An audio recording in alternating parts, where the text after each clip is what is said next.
રાજકોટ જિલ્લાના ધોરાજી નગરપાલિકા સંચાલિત સ્મશાન ગૃહમાં આવેલા ઇલેક્ટ્રિક ભઠ્ઠી બંધ સાફ સફાઈનો અભાવ અને હિન્દુ સમાજની ધાર્મિક લાગણીઓને દુભાવે છે.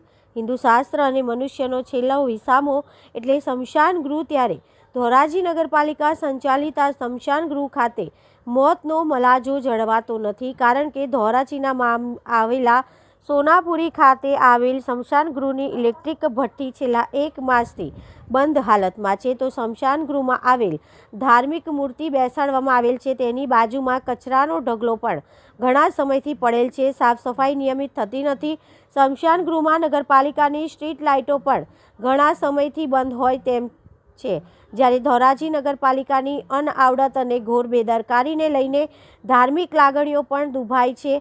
વાત કરીએ તો ઇલેક્ટ્રિક ભઠ્ઠી માત્ર 1 માસથી બંધ છે, જેના કારણે લાકડાની મૃતકોની અંતિમ દેહ કરવામાં આવે છે. ઘણી તકલીફો, મુશ્કેલીઓ લોકોને સહન કરવાનો વારો આવેલ છે અને મોતનો મલાજો પણ સચવાતો નથી. મૃતદેહની અંતિમ સંસ્કારમાં ડીઝલ, પેટ્રોલનો ઉપયોગ કરીને અંતિમ સંસ્કાર કરવામાં આવી રહ્યા છે તેવું લોકોએ જણાવ્યું છે. ઇલેક્ટ્રિક ભઠ્ઠી બંધ, સાફ સફાઈ નિયમિત ન થતાં સ્ટ્રીટ લાઇટો બંધ છે, જેને લઈને લોકોમાં રોષ જોવા મળ્યો છે. સ્થાનિક લોકોએ નગરપાલિકા તંત્રને અનેક વખત રજૂઆત કરેલ છે, પણ કોઈ નક્કર પરિણામ આવેલ નથી.